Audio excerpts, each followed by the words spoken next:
Hello there, my name is Adam. I'm a 3D artist and illustrator, and today I'm going to show you how to make an alleyway in a isometric view and normal view, I guess, because it's going to be from the original artwork. So, first thing we gotta do, let's do Shift A. Let's do Shift A, image, reference. Make sure to uncheck this where it says align to view, and go to wherever you saved the reference image we're going to be using. The one I'm going to be using here is this one. Load reference, which is neon light something, in like bathroom stalls. And I'm going to rotate in the x-axis and do 90. Perfect. You can zoom in if you want. You can also scale it up if you need to. I'm going to scale it down actually.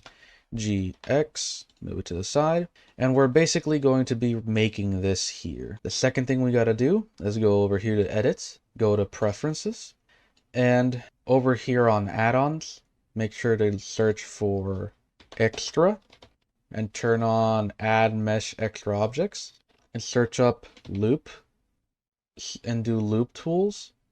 And there you go. That should be pretty much all that. Then go to inputs, do emulate a 3-button mouse, so turn that on. Then go to key mapping and turn on tab for pie menu and extra shading pie menu. After you're done with all that, you can go over here to this and save preferences. I already saved mine, so I don't need to save it again. Let's close that up. Next, what we gotta do is select this cube and go into edit mode. So just hold tab and just go into like edit mode here. Face selection with 3. Also, if you ever need to see the hotkeys, they're down here. And let's just select these 3 faces here and press X to delete and do faces. Perfect. And now we have a view like this. Now this will give us like an isometric view and it'll look pretty good. This is a kind of square alleyway, though it goes real back. So what we got to do is do face selections like this face and do GY and drag it all the way back there. Try to get a close estimate to the distance that we get here. Another thing that I'll do in this one is I'll teach you how to do these like little letter textures on stuff. You could potentially just eyedrop it or like draw it yourself, which also works, but it's going to be a little bit difficult. So we're just going to use an image for these when we're going to add them. For now, let's leave it like this. Okay. Next, we're going to adjust the sides a little bit. So let's adjust this side, G, and let's do in the x-axis a little bit.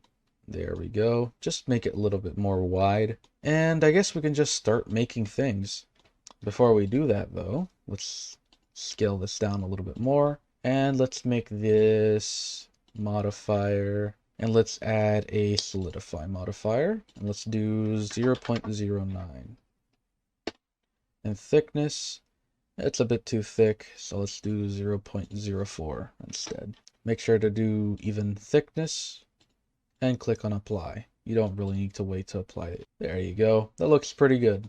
That's a good amount of thickness. Okay, and we can start adding a few of these objects. First thing we gotta start off is with these little like barrels here. They're the simpler ones. Also, just so you know, this won't be done in like a good manner of time. This will take quite a while. Compared to other projects, this one will be pretty lengthy and it'll take up quite a bit. But here, do Shift A, mesh, and let's do a cylinder. Let's scale that down a little bit. Then we're going to do edit.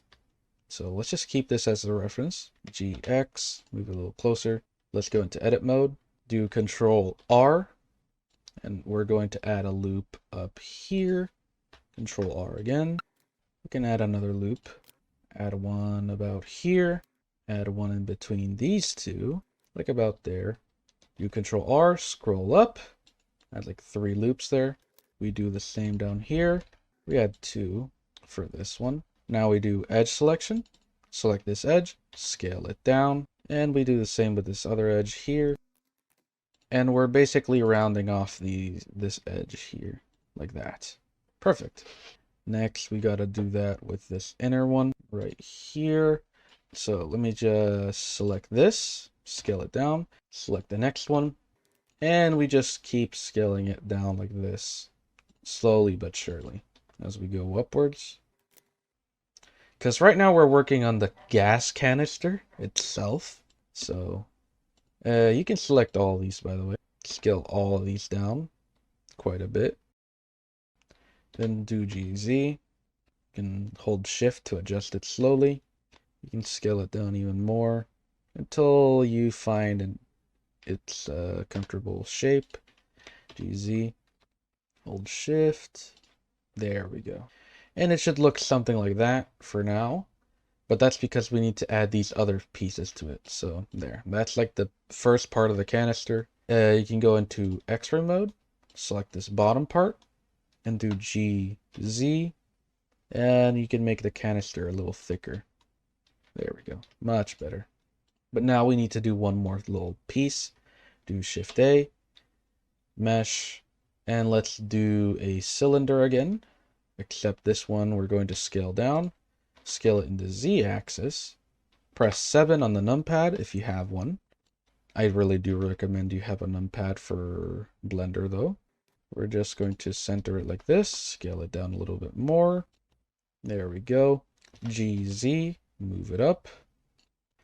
Now we go into edit mode, face selection, turn off X-ray, select this part and this part, or top and bottom face, and just X faces.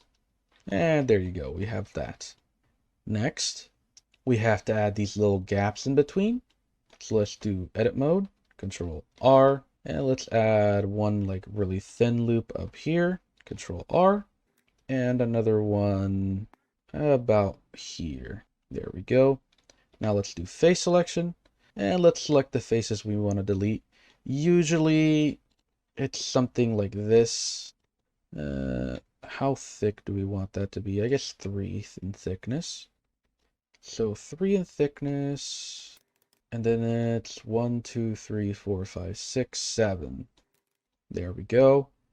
Just so it's even on each side, 3 in thickness. And there we go. We get our like little gas canister estimate. So it seems we have to reduce this side a little bit. There we go. Much better. And now we just do X and do faces. And there we go. We get like those little gaps there.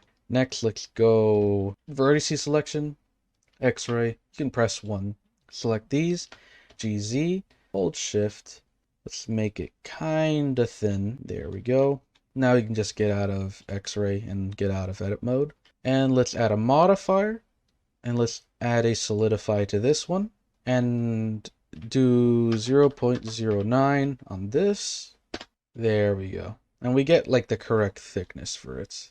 Yeah, that seems correct. Let's click on apply, go into edit mode, do Control R, or rather, let's do face selection. Do face selection. Well, the top face is already selected, so all we have to do is extrude. So extrude this upwards. And now let's go into X-ray mode, select all of these faces, right click, and there we go. We get like the correct thickness. And you don't have to modify it much. Like maybe you can modify it to have a few more of these details. For example, if we go into edit mode, the top faces will be selected already. Make sure you're in face selection mode. And then just do Control R and separate it down the middle. You can double click, do face selection again. You can press 7 to make your job easier. Just select the top part like this. You can deselect the sections you don't care about. Or optionally, you can just do it like this. There you go. That'll make your job easier. Now we just extrude. Hold shift. And there we go. We add like that extra little detail there. You'll notice it's like that too. And if you're thinking, well, this doesn't look very smooth. It looks like a very jagged edge. Well, you can just right click shade smooth. There we go. And then we go here, we go to face mapping, we go to normals, and we click on this and there. That should fix it quite a lot. And if you really wanted to round off the edges, in my case, I don't feel like I should round off the edges. I think it's just fine. Fix the normals. You could always just go to modifier and add a subdivision surface one, and that should smooth out quite a bit of stuff. And you're going to have to modify some of the other things. Personally, I'm not going to add it to this, so I'm just going to remove that because it looks just fine as is. It doesn't need anything else. So let's just scale it down, and there we go. We have our gas canister that we're going to use for the scene. Later on, we're going to add a metallic texture to it, but for now, it's all done. You can Control J on both of them, and if you want to separate it later, you can.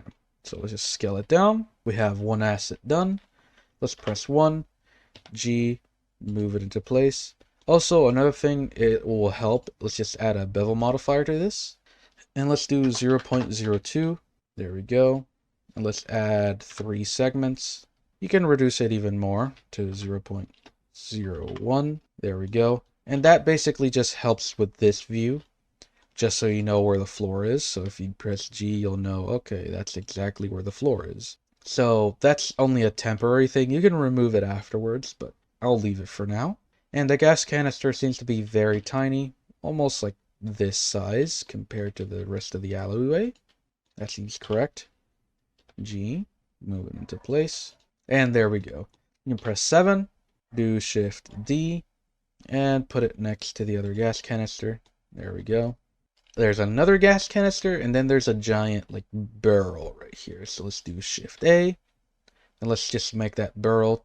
Also, there is like a little slant here on the road. We're going to add that in a bit, but for now, we're just going to make a lot of the assets. So Shift A, Mesh, let's add a cylinder. You can scale it down just a little bit. There we go. And let's do Control Z on that, just so it's centered. And then let's do Edit Mode, do Shift Control R, and just scroll up to, let's see, 1, 2, 3, 4, 5. 1, 2, 3, 4, scroll up 1. There we go. Let's just leave it at that. Perfect.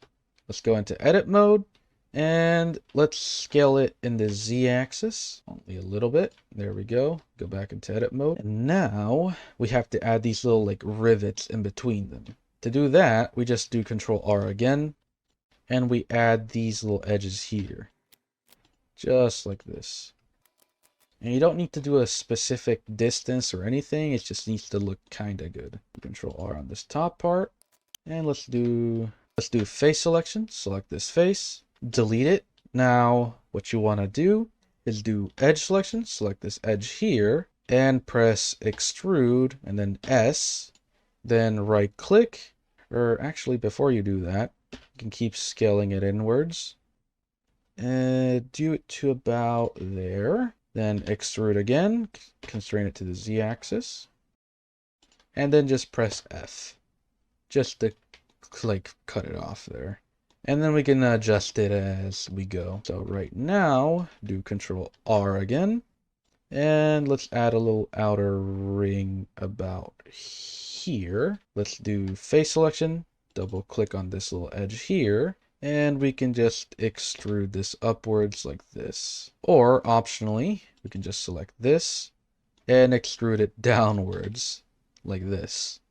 It seems to go pretty deep, so let's do GZ, make it go pretty deep, and we can just select these, GZ. There we go. Extrude S. There we go. Just extrude that outwards. Select all of these. Or optionally, you can just do it like this. Press 1 and just select all of these faces. If you hold Control, you can deselect the ones you don't want. There we go. Turn off X-ray. Do GZ. And it should just move it downwards to wherever you want. So let's just try to get the same angle here. Let's see, GZ, hold shift. Yeah, that looks about right. As for this face here, GZ, we have to move it down again. There we go. That seems to be deep enough. GZ. You can always turn on X-ray to see that you're at the correct distance. And yeah, that looks correct. All right, now do edge selection. Select this edge.